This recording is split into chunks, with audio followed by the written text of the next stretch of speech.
Hello, welcome to the daily message for this 18th Sunday in Ordinary Time. I've chosen to read and reflect briefly on the second reading for today's liturgy, which comes from the 8th chapter of Paul's letter to the Romans.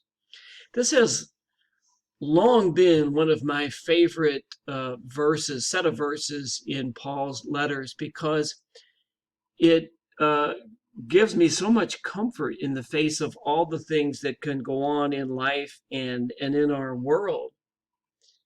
And so Paul says that what will separate us from the love of Christ? Will anguish or distress or persecution or famine or nakedness or peril or the sword? I would add a few things to that list for our own day. What will separate us from the love of Christ?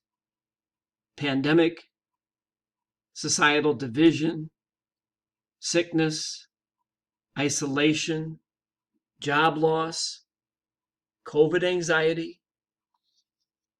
No, in all these things we conquer overwhelmingly through him who loved us.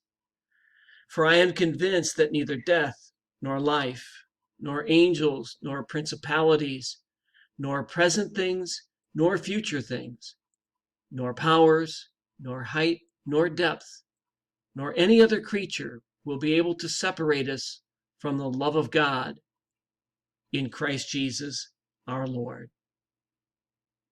Thank you for watching. Have a wonderful Sunday.